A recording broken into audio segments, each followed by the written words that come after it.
नमो अरिहन्ताणं नमो सिद्धाणं नमो आयरीयाणं नमो वज्रायाणं नमो लोये सव्यसाहूढं मंगलम भगवान वीरो मंगलम गौतमो गणी मंगलम कुंद कुंदाद्यो जैन धर्मोस्तु मंगलम सर्वमंगल मांगल्यम सर्वकल्याणकारकम प्रधानम सर्वधर्माणां जैनम जयतु शासनम। पढ़िए। नत्वा जिनेन्द्रं गति सर्वदोषं सर्वत्र देवं हितदर्शकं च श्रीजैन सिद्धान्त प्रवेशकेयं विरचते स्वल्पधियां हिता आत्मा ज्ञानम स्वयं ज्ञानम ज्ञानातन्यत् करोति किम्।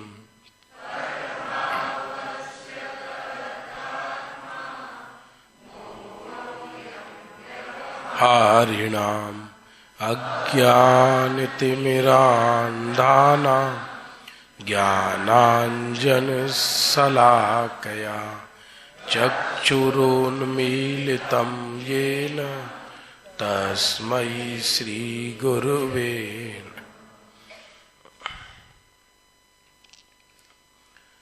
पंच परमेष्ठी के स्वरूप के बाद हमारे इष्ट कौन हैं, हमारे देव कौन हैं, हमारे शास्त्र का स्वरूप क्या है, हमारे गुरु का स्वरूप क्या है, यह अवलोकन करने के बाद अब जो सिद्धांत प्रवेशिका के मुख्य प्रश्न हैं वो प्रारंभ होते हैं। दुनिया में धर्म के नाम पर सबसे पहले में पहला जो प्रश्न उठेगा वो ये उठता है कि विश्व किसे कहते हैं। आप कभी भी देखना, पढ़ा लिखा व्यक्ति जिसको मन में कौतूहल होगा या कुछ मन में कोई प्रश्न होगा, हर व्यक्ति दुनिया का प्रारंभ में सबसे पहले ये पूछेगा ये दुनिया किसने बनाई।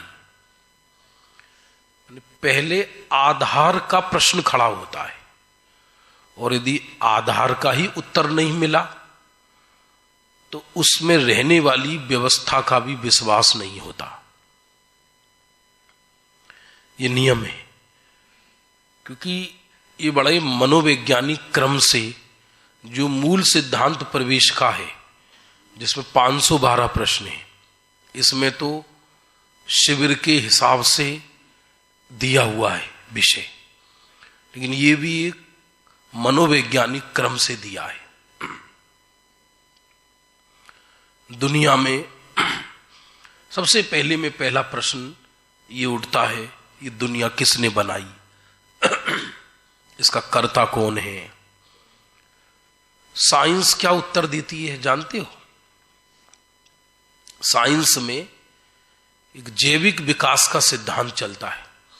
हमारे जब हम पढ़ते थे, हमारे यहाँ इलाहाबाद बोर्ड लगता था, तो उसमें हमने 10th और 12th किया था इलाहाबाद बोर्ड में।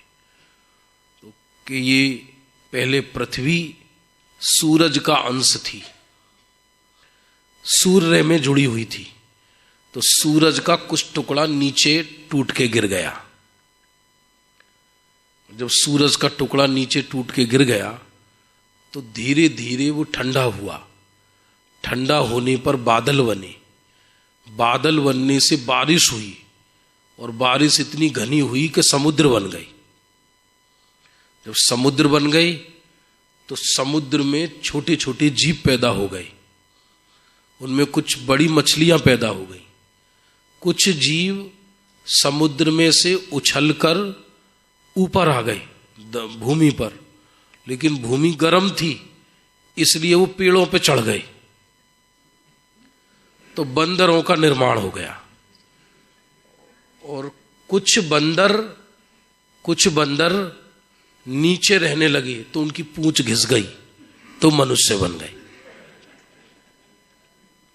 ये मैं नहीं कह रहा, आप किसी भी दुनिया के किसी भी पढ़े लिखे व्यक्ति को पूछ सकते हैं ये जैविक विकास कैसे हुआ, ये मानते हैं, बताओ कर्म फूट गए।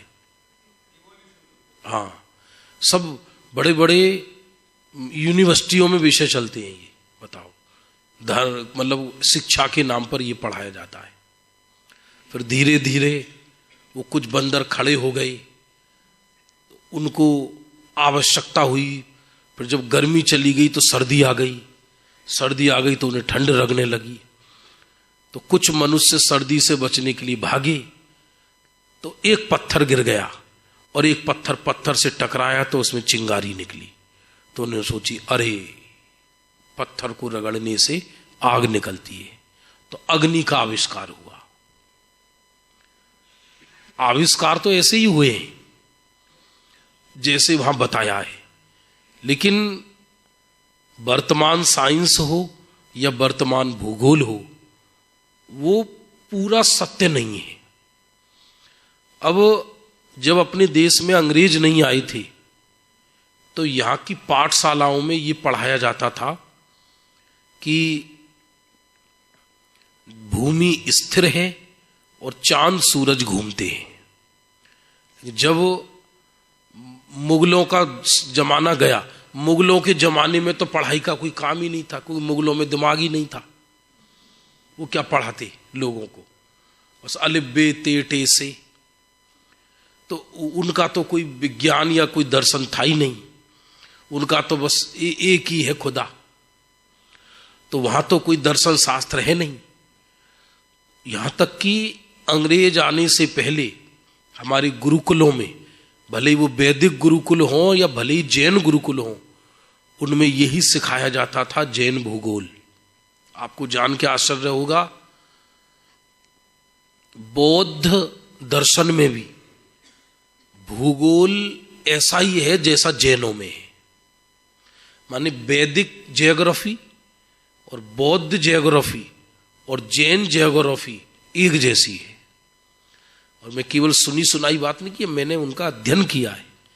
मैं बौद्ध बिहार में रहा हूं, बंबई में चेंबूर में, तो वो वहां ये सब में पढ़ता था पूरा बौद्ध भूगोल, बचपन की बात है, बहुत पढ़ा मैंने।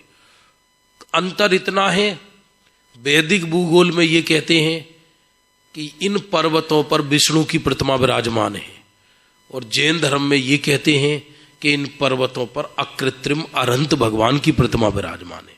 लेकिन रचना वही की वही है, रचना वही की वही है।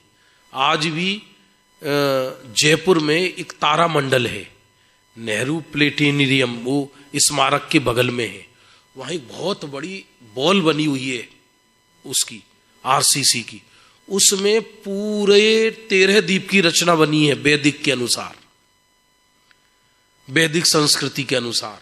वो ही भरत क्षेत्र, हेमवत क्षेत्र, हरि क्षेत्र, लवण समुद्र, धातकी खंड, पूरा ऐसा का ऐसा। ये तो वर्तमान साइंस ने सब घपला कर दिया।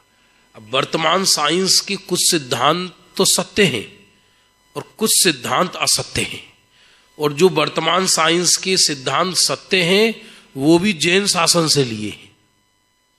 नकली चीज पूरी नकली तो नहीं चल सकती, उसमें थोड़ा बहुत तो कुछ असली चाहिए, तभी नकली चीज चल सकती है।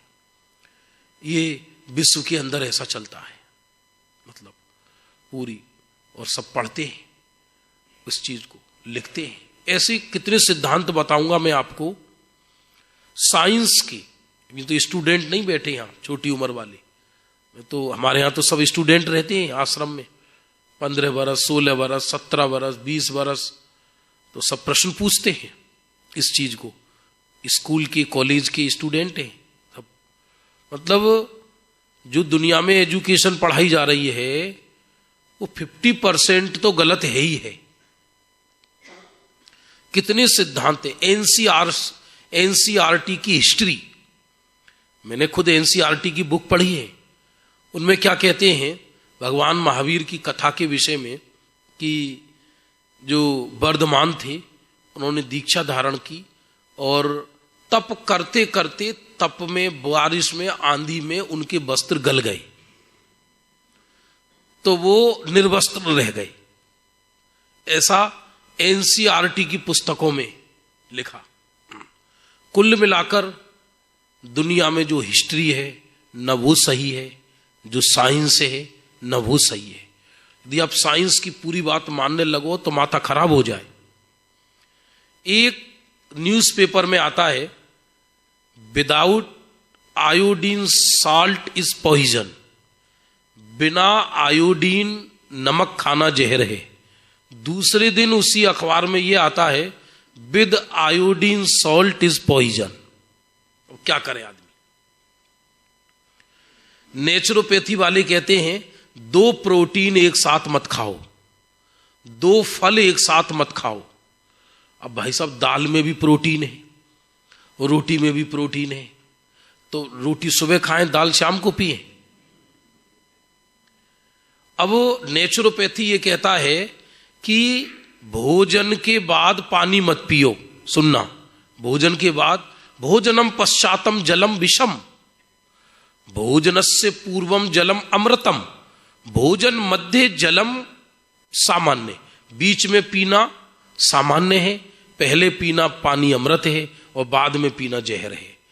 यदि नेचुरोपैथी के सिद्धांत को सर्वथा सत्य मान लिया जाए तो फिर तो हमारे यहां मुनि धर्म ही नहीं पलेगा, क्योंकि मुनिराज तो एक समय ही आहार लेते हैं और उसी समय जल का सेवन करते हैं। अब श्रावक के घर आहार लेने आई तो वो थोड़ी कहेंगे अब 1 घंटा बैठ जाएं, फिर 1 घंटे बाद जल लेकर फिर जाएंगे। बोलो आप, तो जैन चरणान योग पल ही नहीं पाएगा। फिर तो कुछ अता पता नहीं है, दुनिया दुखी है, आयु कम है, जंजाल ज्यादा है। अब ऐसे में व्यक्ति भ्रमित है कि सत्य क्या है। एलोपैथिक डॉक्टर कहते हैं भोजन में सलाद लो, ककड़ी, खीरा, हर चीज खाओ। और नेचुरोपैथी कहती है सब चीज कच्चा पक्का एक साथ खाओगे तो गुड़ गोबर हो जाएगा पेट में। भोजन के साथ सलाद खाना जहर है, पहले खाओ। किस किस की माने, क्या क्या करें, बड़े दुखी हैं। जैन दर्शन सीधा कहता है, जैन दर्शन पुराने लोग देखो 100-100 वर्ष जी रहे, ऐसे ऐसे आधा किलो गुड़ खाते थे, किसी को कुछ होता ही नहीं था। जैन दर्शन तो कहता है असाता के उदय से शरीर में रोग होते और साता का उदय आने पर वो सही होते हैं। अब जब साता का उदय आना हो तो उसकी औषधि भी सही मिल जाती है, और यदि साता का उदय नहीं आना हो तो डॉक्टर भी सही नहीं मिलता। कुल मिलाकर किसी भी थ्योरी का कोई सार नहीं है। आप यही मत समझना कि अकेला कोई जैनिज्म, मैंने केमिस्ट्री, फिजिक्स, मैथमेटिक्स, साइंस, इन सब की थ्योरियां समझता हूं मैं। ये जो भूकंप आते हैं, अर्थक्वेक जिसे बोलते हैं, भूकंप, अब भूकंप वैज्ञानिक हजारों बार बोल चुके हैं। पहले तो मैं सब कटिंग काट के रखता था कि इनसे लड़ूंगा। बाद में मैंने सोचा कौन किससे लगे, बाद में सब फेंक फाक दिए। अब मुझे रस ही नहीं रहा। पहले कहते थे जहां समुद्र का किनारा होता है वहां ज्यादा आते हैं, कहीं कहते हैं पहाड़ के पास हो जहां जाते आते। सारी थ्योरियां फेल हो गई। जहां नहीं कहते वहीं भी आ जाते हैं। अन्य दर्शन अलग अलग कहते हैं। एक दर्शन कहता है ये धरती शेषनाग की भूमि पर है, और जब उस शेषनाग को खुजली होती है तब वो थोड़ा थोड़ा ऐसे ऐसे हिलता है तो भूकंप आता है। एक कहते हैं बैल के सींग पर दुनिया रखी है। कहता रहूं पागलों की दुनिया है, अजायब घर है, ये म्यूजियम है, म्यूजियम दुनिया। जब पहला अंग्रेज भारत में आया तो अंग्रेजों को म्यूजियम देखने के बहुत शौक होते हैं। आज भी लंदन में बहुत म्यूजियम मिलेंगे, कोई पैसा नहीं होता म्यूजियम का। वहां की गवर्नमेंट चाहती है कि लोग यहां पढ़ें, म्यूजियम देखें। और इनको म्यूजियम देखने का बहुत शौक होता है। इंडिया वाले कोई म्यूजियम नहीं देखते, क्या देखे हड्डी वड्डियों को, चलो,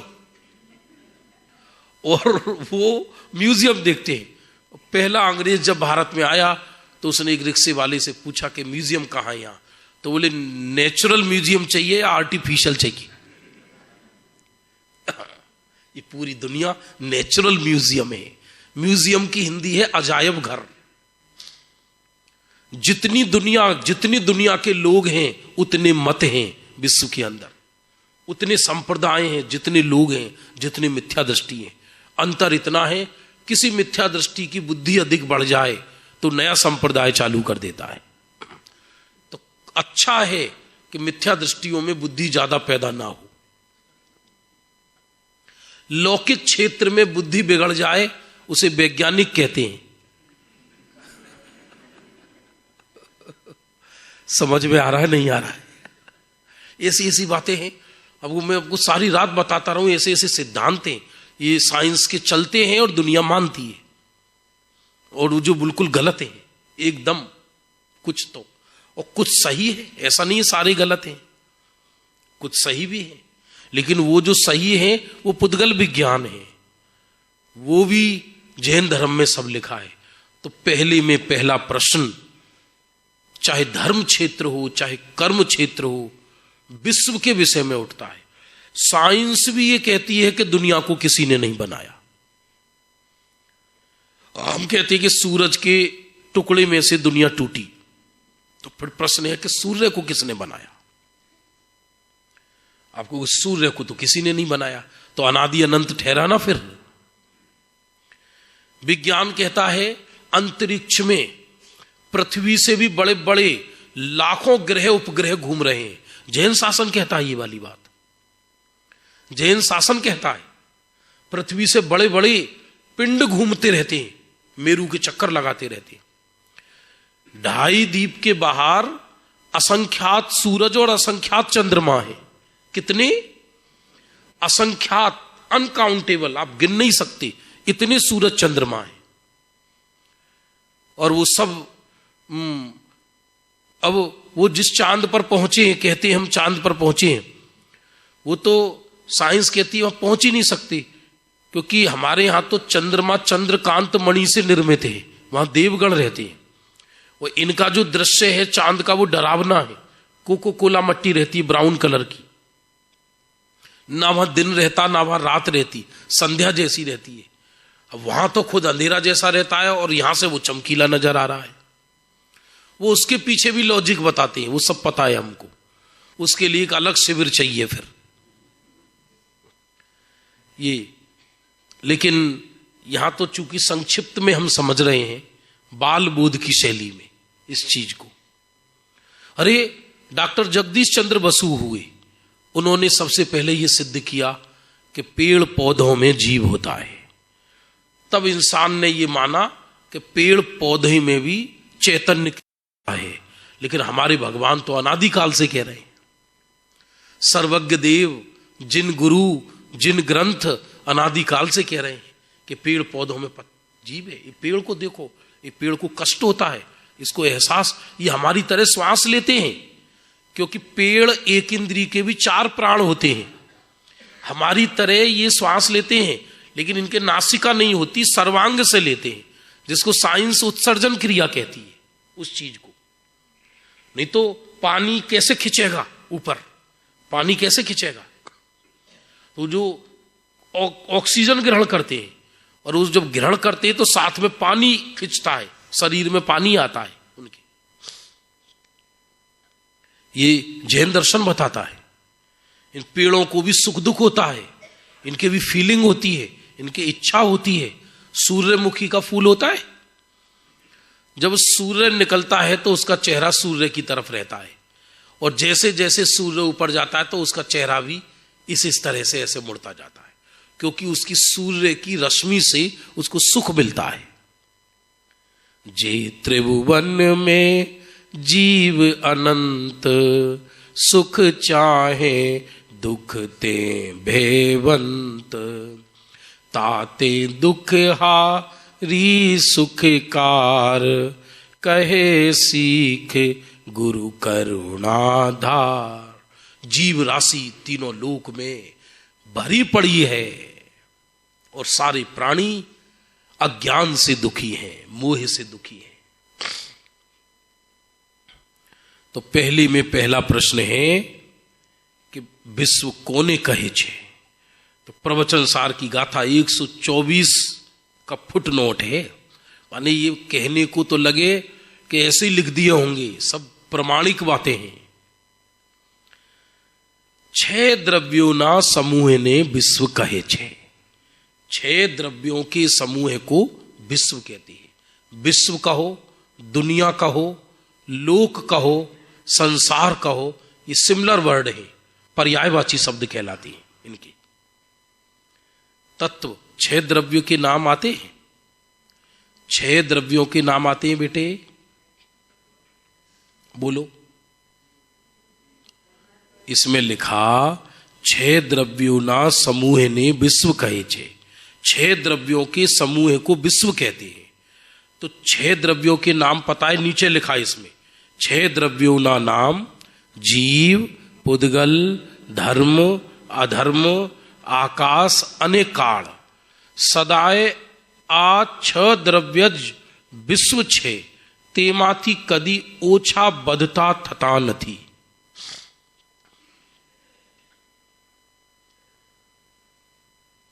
ये तर्क से भी सिद्ध होता है।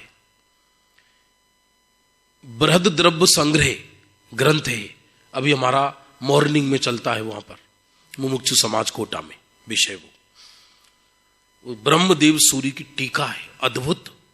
वो भी पढ़ने जैसा ग्रंथ है। 6 द्रव्य 7 तत्व की व्यवस्था समझने के लिए अद्भुत ग्रंथ है। तो लिखा दुनिया में 4 क्रियाएं होती हैं जीव और पुद्गल की। जीव और पुद्गल तो सिद्ध हो ही जाता है, जो दिखाई दे रहा है वो पुद्गल द्रव्य है और जो देख रहा है वो जीव द्रव्य है। तो ये 2 द्रव्यों की सत्ता तो स्वयं सिद्ध हो गई, इसमें तो किसी को कोई दिक्कत है नहीं।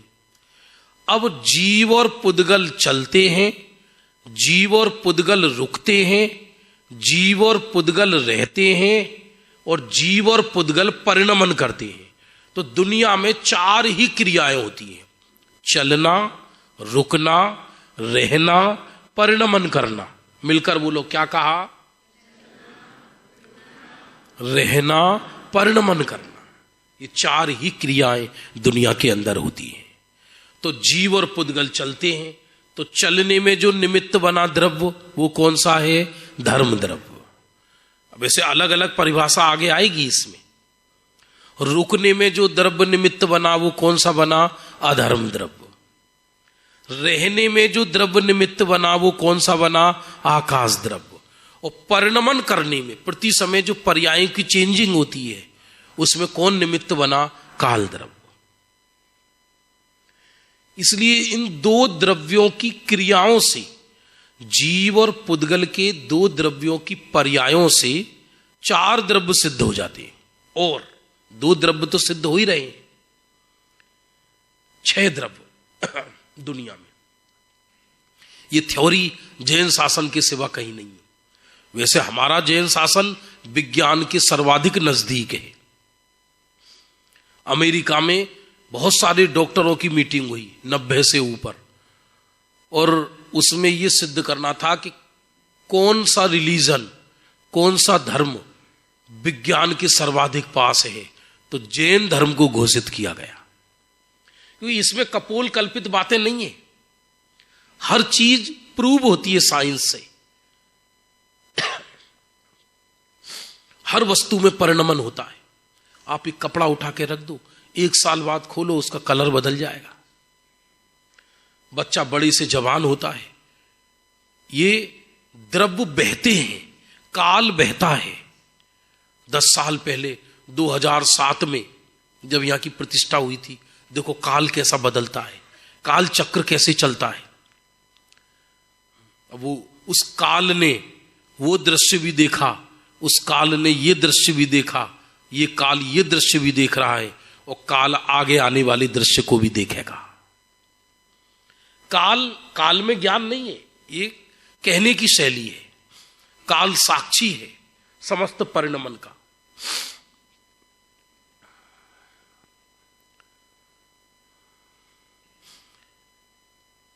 ये 6 द्रव्य ही रहते, 6 द्रव्य का समूह है।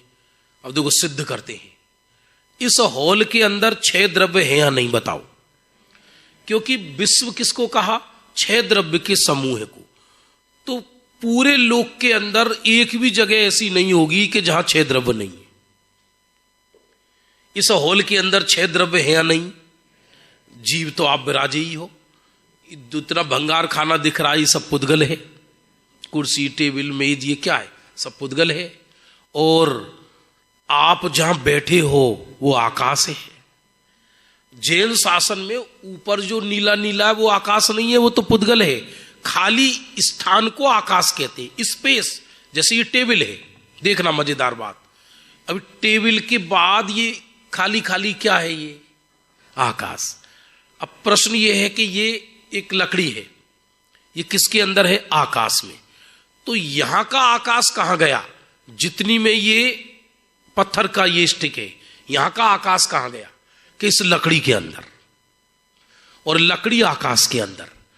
अब यहां का आकाश आपको देखना है तो कैसे नजर आएगा, इसे हटा लीजिए तो ये आकाश आ गया। नहीं आया समझ में? तो ये पूरा विश्व आकाश के अंदर समाया हुआ है, 6 द्रव्य, और पूरा आकाश 6 द्रव्य के अंदर समाये हुए। समय नहीं मिलता और थकावट भी हो जाती है। मैंने एक सीरीज चलाई थी पहले भी कोरोना में, जैन प्रिंसिपल।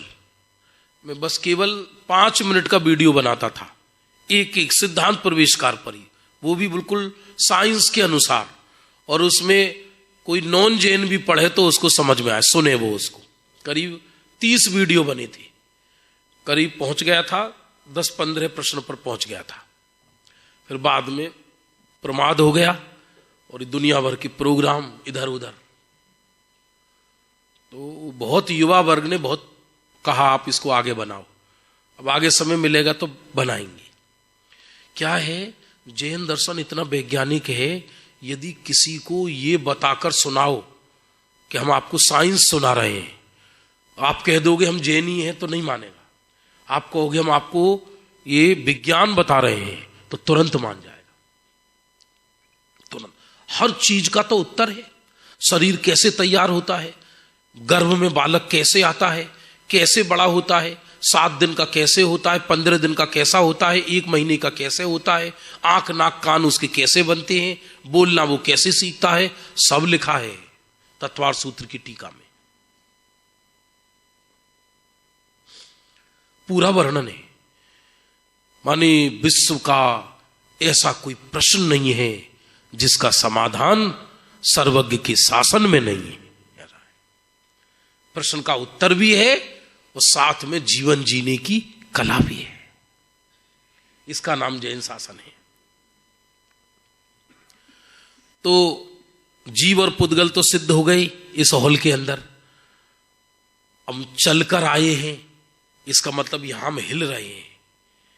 तो यदि धर्म द्रव्य नहीं होता तो हिल नहीं सकते थे, तो धर्म द्रव्य सिद्ध हो गया। और हम ठहरे हुए हैं, ये चौकी रुकी हुई है, कई चीजें ऐसी हैं कि रुकी हुई हैं, तो इससे अधर्म द्रव्य सिद्ध हो गया। और आकाश में तो बैठे ही है और टाइम प्रति समय परिणमन कर रहा है, तो काल द्रव्य भी सिद्ध हो गया। अच्छा, सिद्ध करो पेट के अंदर 6 द्रव्य हैं, करो सिद्ध। अपना जो स्टमक है, पेट है, इसके अंदर 6 द्रव्य हैं, सिद्ध कीजिए। बैक्टीरिया तो अलग हो गए, मैं वो जो आत्म प्रदेश धारण किए हुए हूं जो पेट के अंदर है वो खुद जीव हूं मैं, और जो अंदर पेट में खाली स्थान है वो आकाश हो गया। और यदि धर्म द्रव्य ना हो तो भोजन निगला ना जाए, रुक जाएगा। और यदि अधर्म द्रव्य ना हो तो सारा ये शरीर उड़ उड़ के भागेगा। और काल द्रव्य ना हो तो परिणमन ही नहीं होगा, सब जाम हो जाएगा। एक भी स्थान ऐसा नहीं है जहां 6 द्रव्य ना हो। इसलिए आचार्य भगवंतों ने एक लाइन में विश्व का रहस्य खोल दिया कि 6 द्रव्यों के समूह को विश्व कहते हैं। ये थ्योरी कहीं नहीं मिलेगी पूरे दुनिया के अंदर। अलग अलग संप्रदायों में अलग अलग बात करेगी। ये विश्व माया है, ये अद्वैत ब्रह्म है, ये संपूर्ण, ये जो पूरी दुनिया है पहले परम ब्रह्म थी, तो परम ब्रह्म को इच्छा हुई, अकेले रहते रहते वो बोर हो गए, तब उनको ये इच्छा हुई कि मैं 3 बनूं, तो परम ब्रह्म में से 3 अंश निकले, ब्रह्मा विष्णु महेश। फिर उन्होंने दुनिया बनाई, पूरी दुनिया बनाई। अब दुनिया बना के वो खुद परेशान है कि इतनी औलाद को संभाले कैसे।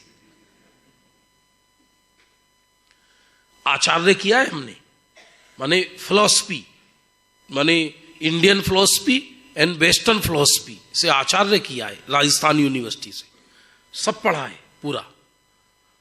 ये को वो अद्वैत ब्रह्म का अर्थ क्या, वो क्या मानते हैं, कुर्सी में भी वही है, मुझ में भी वही है, राम में भी वही है, रावण में भी वही है। अब इसके लिए जैनाचार्यों ने अष्टशास्त्री जैसे बड़े बड़े ग्रंथ लिखे।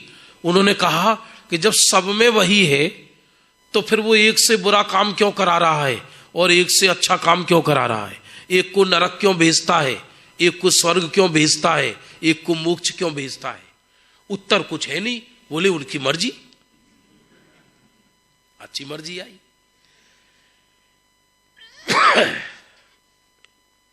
एक थ्योरी ऐसी चलती है विश्व में, जो श्वेत वस्त्र पहनती है ओम शांति वाली, वो कहते हैं बंदर मर के बंदर बनता है, कुत्ता मर के कुत्ता मरता है, बिल्ली मर के बिल्ली बनती है। तो फिर मैंने उनसे पूछा फिर पुण्य पाप की थ्योरी का क्या होगा। बोले एक कुत्ता गाड़ी में घूम रहा है ये उसके पुण्य है, एक सड़ रहा है ये उसके पाप है। मिथ्या तर्कों भी बहुत हैं, और सारी दुनिया अंत में प्रलय आती है तो शिव में समा जाती है। अब बाद में फिर भगवान को जब वो ये काल निकल जाते हैं, फिर दोबारा संसार में योनियों में जीवों को भेज देता है। तो हम तो भगवान की कठपुतली बन गए। फिर तो वो जब चाहे हमें ऊपर बुलाएगा, जब चाहे गेंद की तरह नीचे फेंक देंगे, हम नाचते ही रहेंगे 84 लाख योनियों में। बोलो आप, ये सब पूरी दुनिया में चलता है, सब दुनिया में चलता है। और जैन लोग भी इस सत्य को समझे बिना केवल भगवान के नाम परिवर्तित कर लेते हैं, उनके अंदर भी ईश्वर के प्रति कर्ता बुद्धि ही रहती है। और ऐसे ऐसे भजन बन गई, ऐसे ऐसे भजन। तुमने उसको नैया से पार लगाया, सीता को अग्नि से बचाया, माने भगवान ऊपर से फब्बारे फेंक रहे पानी के। क्या पागलपन है। ये भक्ति में बोला जा सकता है। भक्ति और सिद्धांत में अंतर है। भक्ति में भावनाएं होती हैं, उपचार विनय के अतिरेक में उपचार कर दिया जाता है। अंजन से किए अकामी, ये सब व्यवहार भक्तियां हैं पूरी। इनका यदि ऑपरेशन करने जाओ तो उसमें एक वाक्य सत्य नहीं है। तो सच बात तो क्या है, ये विश्व को न किसी ने बनाया है, इसलिए इसको अनादि निधन कहते हैं। अनादि अनिधन। विश्व कभी समाप्त नहीं होता, विश्व कभी खत्म नहीं होता, विश्व का परिवर्तन होता रहता है, खत्म कभी नहीं होता विश्व। बड़ा अजूबा है। यदि विश्व के बारे में जैन दर्शन के रहस्य समझो तो सारी रात आपको आश्चर्य होता रहेगा। त्रिलोक सार आदि ग्रंथों से पढ़ो, एक एक चीज का उत्तर है। अभी तुम बहुत संक्षिप्त में ले रहा हूं,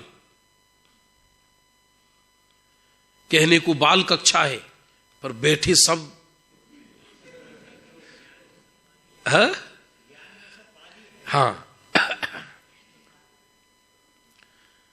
6 द्रव्य का समूह है, इसका नाम विश्व है। और ये 6 द्रव्य किसी ने डाले नहीं है विश्व के अंदर।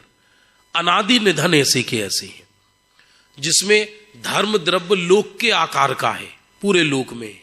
अधर्म द्रव्य भी लोक के आकार का है।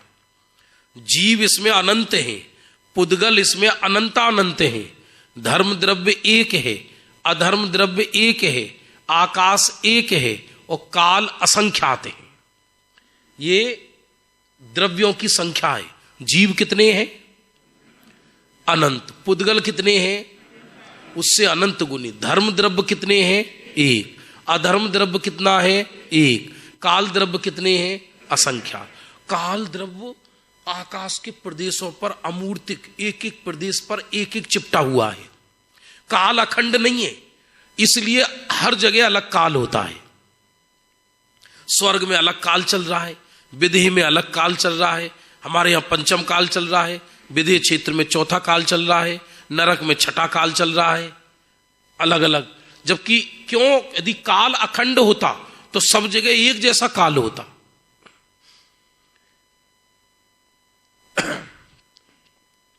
बहुत ही रोमांचक प्रश्न और उत्तर है इनके। थोड़ा सा आगे बढ़ लेते। अब हर प्रश्न पहले प्रश्न से जुड़ा हुआ है। पहले प्रश्न में दूसरे प्रश्न का जन्म हो जाता है। जैसे समय सार की पहली गाथा कोई पढ़े तो उसमें दूसरी गाथा का जन्म पहली गाथा में ही हो जाता है। पांचवी गाथा पढ़ी तो पांचवी गाथा का उत्तर मिला तो छठी गाथा का जन्म पांचवी गाथा में हो जाता है। ऐसे ही सिद्धांत प्रवेश का क्या पूर्व का प्रश्न हमने पढ़ा तो दूसरे प्रश्न का उत्तर का जन्म तत्काल हो जाता है। द्रव्य कोने कहे छे? द्रव नहीं, द्रव्य। एक होता है हिंदी में द दम र द्रव, उसको इंग्लिश में बोलते लिक्विड। दो तरह की, तीन तरह की पदार्थ बताई साइंस में, द्रव, गैस और ठोस। पढ़े होंगे ना? ठोस होते हैं, सॉलिड, गैसीय होते हैं और बहने वाले होते हैं। यहां द्रव शब्द जो है वो एक तरह से बहने के अर्थ में है। द्रव्य प्रति समय बहता है अपनी गुण पर्यायों में। ये किसने लिखा? उमा स्वामी महाराज ने। हर चीज अच्छे जिनवाणी के अध्ययन करता कब बनोगे कि जो उत्तर दिया जा रहा है उसमें प्रश्न करो कि कहां लिखा, तो आपको तुरंत उत्तर मिलेगा। उमा स्वामी महाराज ने लिखा। क्या लिखा? गुण पर्ये व द्रव्यम। यहां भी वो द्रव्य की चर्चा नहीं चल रही जो दृष्टि के विषय के द्रव्य की बात है, या वो चर्चा नहीं चल रही। यहां द्रव्य एक होता है जीव तत्व, एक होता है जीव द्रव्य। क्या कहा? ये जीव द्रव्य की चर्चा चल रही है, जीव तत्व की चर्चा नहीं चल रही। यहां सिद्धांत प्रवेश का चल रही है। आगम चल रहा है, ये अभी अध्यात्म नहीं चल रहा। अब इसमें से ज्ञानी जन अपने प्रयोजन की सिद्धि करके अध्यात्म निकालते हैं। द्रव्य कोने कहे छे? गुणोना समूह ने द्रव्य कहे छे। गुण के समूह को द्रव्य कहते हैं। अब यह भी बड़ा मजेदार उत्तर है। कोई भी द्रव्य, क्वालिटी, कोई भी द्रव्य अनंत गुणों के बिना नहीं रहता। हर द्रव्य में अनंत गुण है, चाहे पुद्गल, चाहे परमाणु हो, चाहे जीव हो। गुरुदेव जीव की महिमा के लिए ऐसा बताते थे, जरा सुनो आप। दुनिया में संख्या में कम से कम क्या है? दुनिया में काउंट में, संख्या में सबसे कम क्या है? बोलो जल्दी। धर्म और अधर्म द्रव्य, ये एक एक है। इससे अधिक क्या है? इससे अधिक है काल द्रव्य। काल द्रव्य असंख्यात है। इससे अधिक क्या है? जीव द्रव्य। इससे अधिक क्या है? पुद्गल द्रव्य। इससे अधिक क्या है? आकाश के प्रदेश, अनंत अनंत आलोक में भी है ना। और इससे अधिक क्या है? इससे अधिक क्या है? तीनों काल के समय, तीनों काल के समय। और इससे अधिक क्या है कि एक जीव में रहने वाले गुण। ये गुरुदेव के प्रवचन में आया, स्पष्ट सुन लेना। अनंत अनंत अनंत अनंत अनंत अनंत अनंत अनंत काल तक एक गणधर अपनी समग्र शक्ति से अनंत अनंत अनंत अनंत अनंत बोलते रहें तो भी उन गुणों का अनंतवा भाग नहीं आएगा।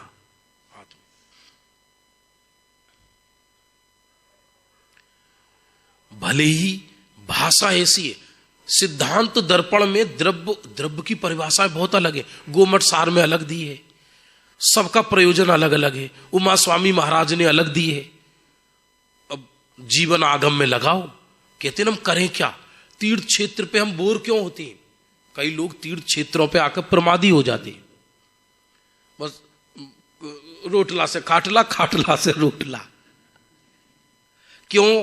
क्योंकि हमको जिनागम अभ्यास करने की आदत नहीं है। और यदि अभ्यास करने की आदत हो तो ये समय बहुत कम लगे, हमको ऐसा लगे कि समय बहुत कम है, समय बहुत कम है, कैसे निकल गया दिन, कैसे निकल गया दिन, मालूम ही नहीं पड़े। फिर ये राजनगर नहीं लगे, सर्वार सिद्धि लगेगा, पूरा तत्व चर्चा में पूरा समय निकलेगा उसको। तो गुण का समूह का अर्थ क्या है, अब इसमें स्पष्टीकरण नहीं लिखा, ये हम आपको बता रहे हैं कि गुण एक द्रव्य में इस प्रकार नहीं भरे हुए जिस प्रकार डब्बे में गेहूं भरे हैं, ऐसे नहीं भरे हुए। क्या कहा? जैसे एक डब्बा है प्लास्टिक का, उसमें गेहूं, चना, मटरा सब भरा हुआ है, दालें होती है ना एक ही डब्बे में। तो एक द्रव्य के अंदर गुणों का समूह इस प्रकार नहीं पड़ा हुआ जिस प्रकार एक डब्बे में दालें पड़ी रहती हैं, बल्कि एक द्रव्य में गुण किस प्रकार है जिस प्रकार दूध में पानी है। समझ में आया या नहीं आया? जैसे सर्वत्र ही दूध है, सर्वत्र ही पानी है, तो आत्मा के अखंड प्रदेशों में ही ज्ञान है, अखंड प्रदेशों में ही दर्शन है, समस्त प्रदेशों में ही सुख है, समस्त प्रदेशों में ही चारित्र है, वीर्य है, अस्तित्व है, वस्तुत्व है, अनंत गुण सभी प्रदेशों में है। इसलिए यदि ये प्रश्न पूछा जाए कि पहले नंबर का गुण कौन सा है, पहले नंबर का गुण कौन सा है, तो कोई क्रम हो तो कहें। इसलिए प्रवचन सार में गुणों को सहवर्ती कहा और गुणों को क्रमवर्ती कहा। बहुत बड़ा सिद्धांत है ये।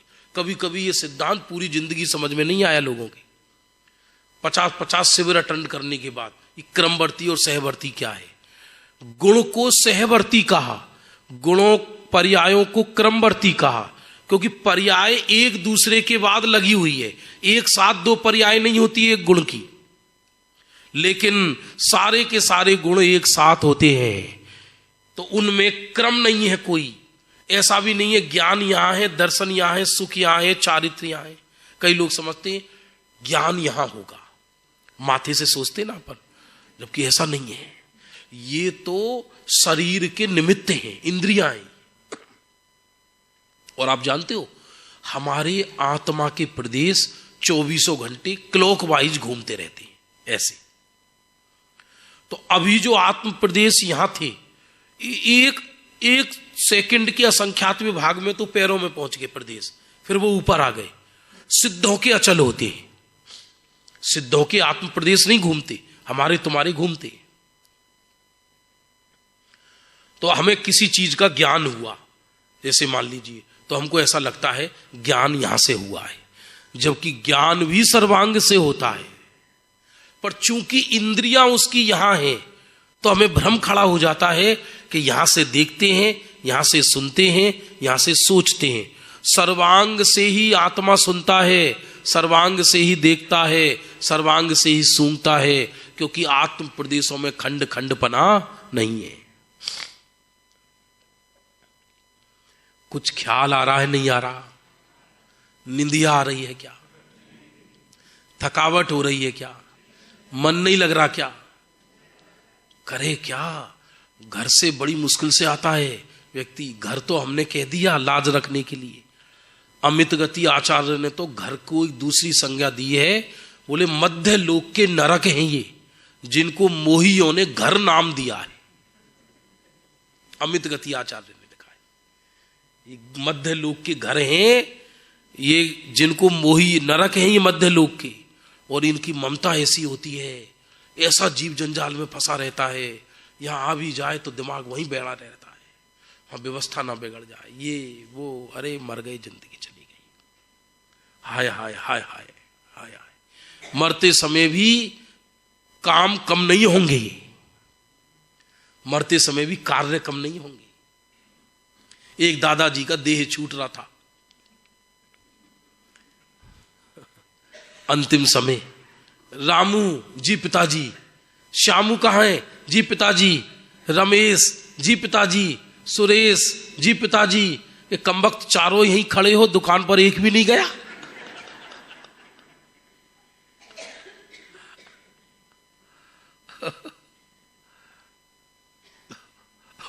बहुत मुश्किल है ये।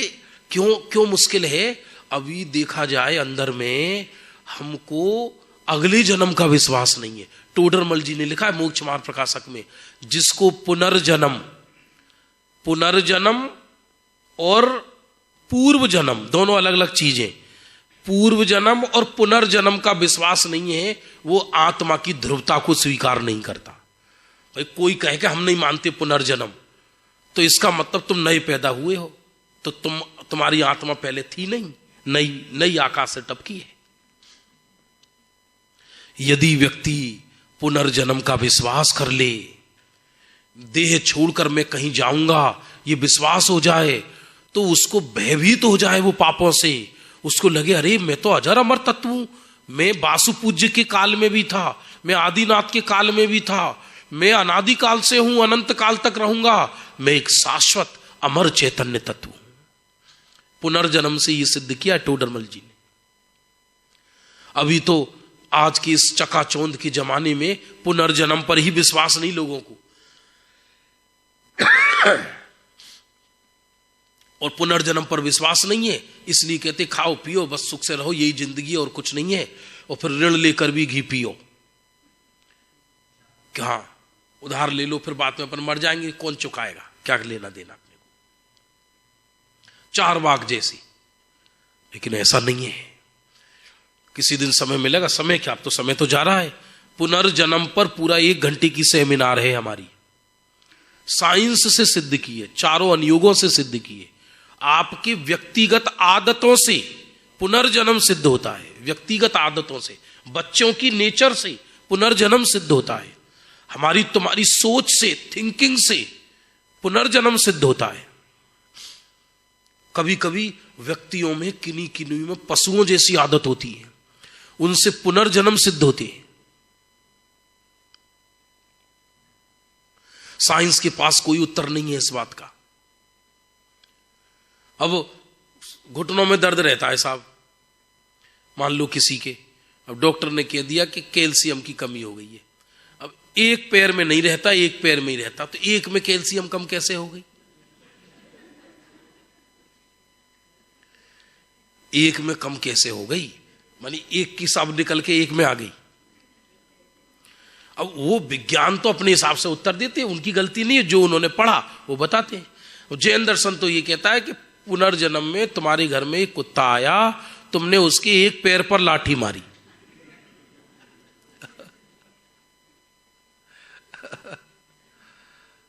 और ये तुम्हारा उदय आ रहा है उस तरह का।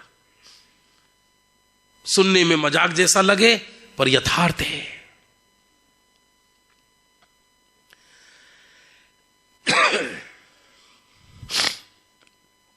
गुणों ना समूह ने द्रव्य कहे छे, गुण के समूह को द्रव्य कहते हैं, और समूह का अर्थ है यहां अनंत। एक छोटा सा परमाणु, अच्छा परमाणु मूर्तिक है या अमूर्तिक है? जल्दी बोलो। मूर्तिक, क्योंकि इसमें स्पर्श रस गंध वर्ण पाया जाता है। अब परमाणु अतीन्द्रिय है या इंद्रिय ज्ञान गम्य है? नहीं, परमाणु मूर्तिक होने पर भी आगम में उसको अतीन्द्रिय कहा है।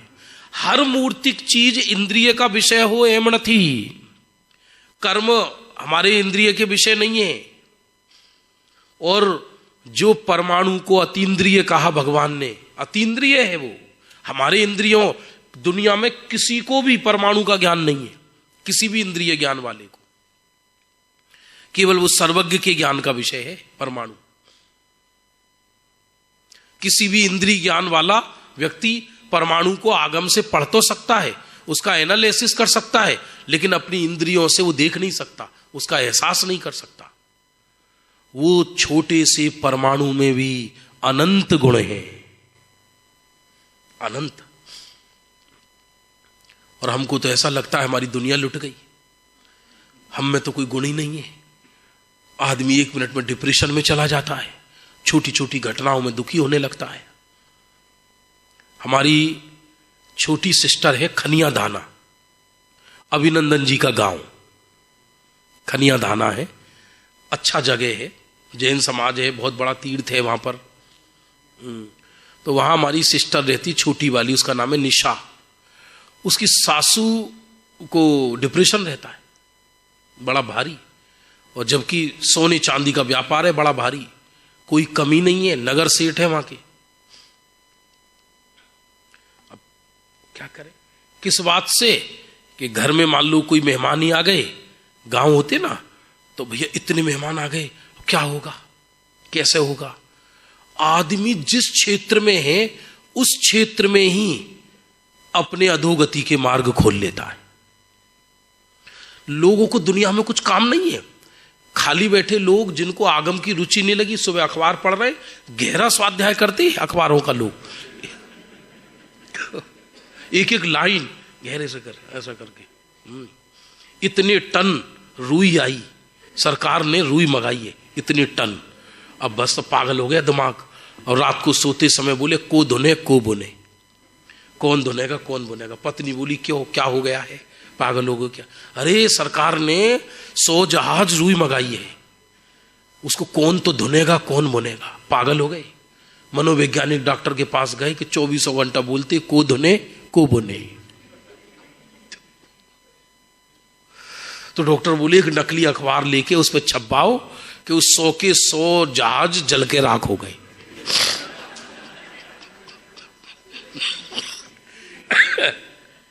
ऐसा करो। तो उसने ऐसा ही करवाया, एक टाइप करवा के, और उनसे कहा देखो आज तो अखबार में क्या लिखा है, देखो जरा। बोले पढ़ो तो सही। वो जो 100 जहाज रुई आई वो सब जल के राख हो गई। बोले जल्दी भोजन की थाली लगाओ, अब ना कोई अब धुनेगा ना बुनेगा। ऐसे जीव परेशान है, मेरा घर कौन चलाएगा, मेरा मकान कौन चलाएगा। मैं पूछ रहा हूं, ये शरीर मिला इस आत्मा को, इस आत्मा के ऊपर ये 2.5 मन की लाश चिपटी हुई है, ये पार्थिव शरीर है। ये इस शरीर में हमारे सोच सोच के परिणमन होता है क्या।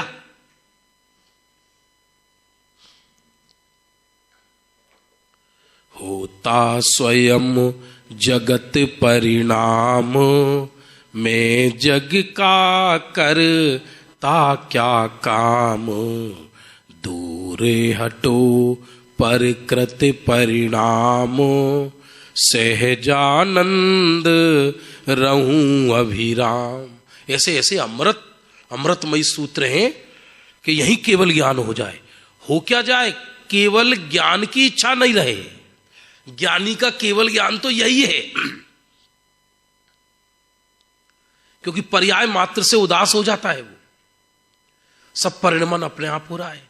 हर द्रव्य की अपनी व्यवस्था है, अनंत गुणों का समूह है। द्रव्य निखालिस नहीं है, कोई भी द्रव्य विश्व में निरर्थक नहीं है, कोई भी द्रव्य खाली नहीं है, कोई भी द्रव्य हीन नहीं है, कोई भी द्रव्य किसी से उत्कृष्ट नहीं है। छयो द्रव्य समान है। इसको महासत्ता कहते हैं, महासत्ता।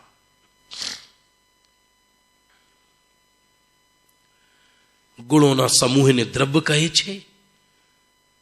अब आगे फिर दूसरा प्रश्न पूछा, गुण कोने कहे छे। जे द्रव्य ना, मिलकर बोलिए, जे द्रव्य ना सर्व भागों मां, अने तेनी सर्व अवस्थाओं मां रहे, तेने गुण कहे छे। इसका एनालिसिस कल करेंगे वैसे हम, लेकिन आपको बता देते हैं। गुण किसको कहा? जो द्रव्य के सर्व भाग और सर्व अवस्था, दो चीज लिए। भाग कहकर तो प्रदेश लिया, एक गुण सभी प्रदेशों में होगा। आत्मा, जैसे आत्मा असंख्यात प्रदेशी है, तो ज्ञान उसके असंख्यात प्रदेशों में रहेगा और सर्व अवस्थाओं में माने सदा रहेगा। चाहे वो नरक में जाए, चाहे वो सिद्ध दशा में जाए, चाहे वो 84 लाख योनियों में कहीं जाए। अब पुद्गल पर भी घटा सकते हो। स्पर्श रस गंध वर्ण पुद्गल द्रव्य के सर्वांग में रहेंगे। अब वो चाहे उसकी अवस्था बदल जाए, वो किसी भी काल में हो, तो स्पर्श रस गंध वर्ण ऐसा नहीं होगा कभी है कभी नहीं है। तभी तो आचार्य भगवंतों को बिल पावर आ गई अंदर में कि मैं तो सदा ज्ञान वाला हूं, मेरी गुण की ये विशेषता है, मैं सर्वांग ज्ञान से ही भरा हूं और मैं सदा ज्ञान से था। मैं निगोद में भी ज्ञान वाला ही था, मैं अभी भी ज्ञान वाला हूं, मैं सिद्ध दशा में भी ज्ञान वाला ही रहूंगा, क्योंकि सर्व अवस्थाओं में जो रहे वो गुण है और सर्व भागों में रहे वो गुण है। कठिन लग रहा है क्या? तत्व समझ में आया? एक एक चीज पे घटाओ, अच्छा लगे। मेरे पास तो साधन नहीं है, तो मैं तो बहुत सारे वो बॉक्स भर रखा है समझाने के लिए। जब क्लास लेते ना युवाओं की, बच्चों की, तो ऐसे चौकोर वो कोर ये सब सामान लेके आता हूं। ये समझो, आप समझ में आना चाहिए। ये जैन दर्शन, ये अनादि निधन साइंस है। ये जबरदस्त गुण किसे, गुण द्रव्य में से निकाला नहीं जा सकता, कभी गुण निकाला नहीं जा सकता। जैसे ये सफेद रुमाल है, तो इसकी सफेदी निकाली नहीं जा सकती। काला रुमाल, तो काला रुमाल को कितना भी धो वो काला काला ही रहेगा। ये तो एग्जाम्पल है।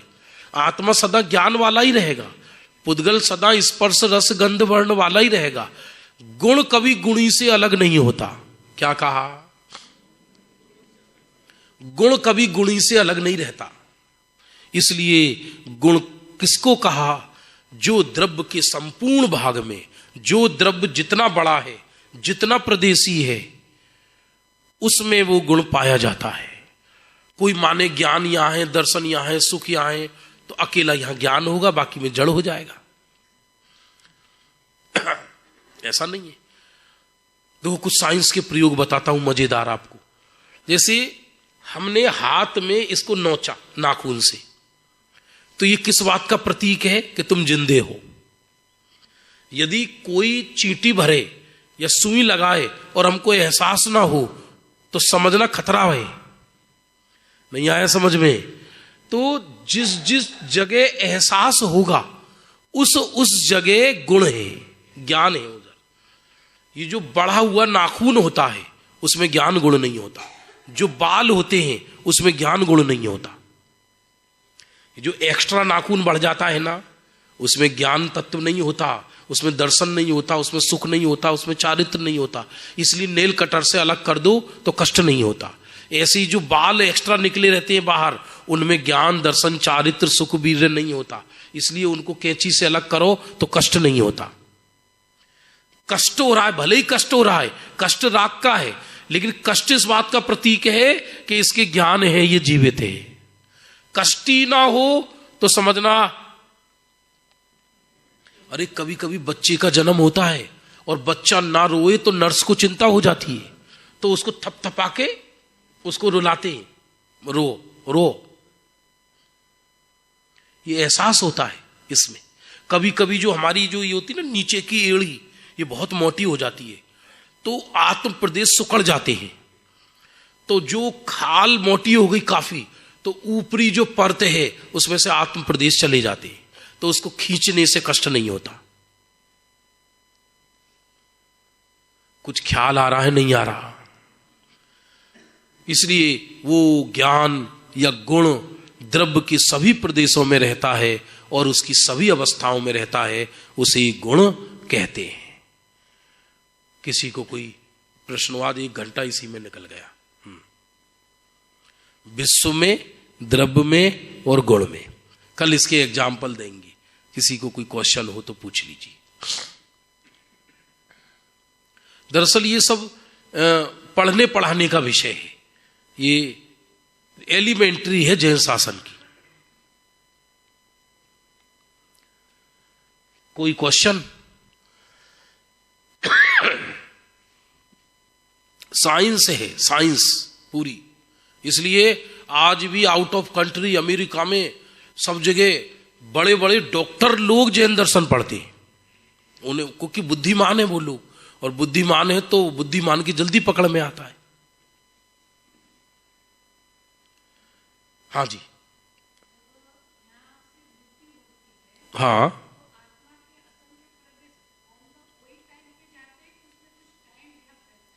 इनका प्रश्न है, जब मृत्यु होती है, मृत्यु माने देह परिवर्तन, परमार्थता तो मृत्यु होती ही नहीं, तो आत्मा के प्रदेश कुछ समय नहीं, एट द मोमेंट, उसी समय।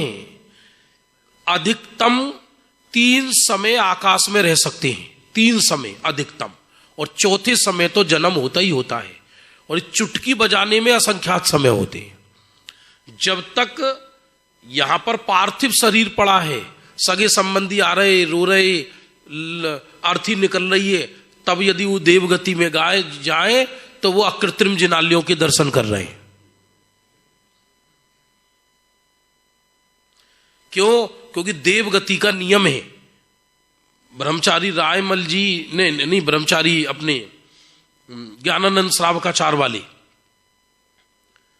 उसमें लिखा, देवगति में जन्म होते ही प्रत्येक देव सबसे पहले उठकर, वहां के देव कहते हैं ये स्वर्ग है, वो अकृत्रिम जिनालयों के दर्शन करते हैं। देवगति में गए तो सबसे पहले।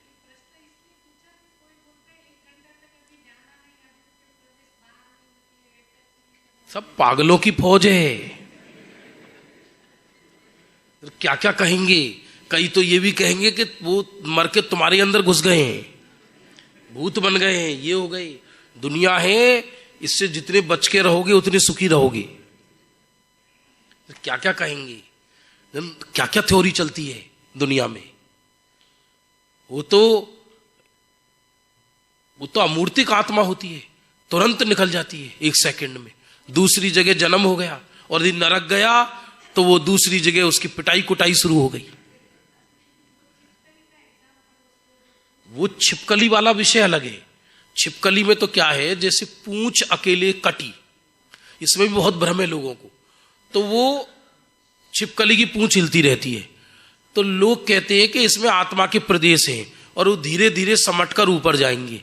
ऐसा नहीं है, आत्म बहुभाग में प्रदेश पहले ही रह जाते हैं, लेकिन चूंकि उस शरीर में पहले हलन चलन की शक्ति थी, इसको साइंस का जड़त्व का सिद्धांत कहते हैं साइंस में, और पहले उसमें जीवत्वपना था, सचेतनपना था, हलन चलन था, तो पूर्व अभ्यास के कारण वो छिपकली की पूंछ क्रिया करती है। नहीं आया समझ में? अब जरूरी नहीं है हर बात एक पीरियड में ही आ जाए। वो तो आत्म प्रदेश तुरंत वो हो जाते, समझ जाते। चलिए बस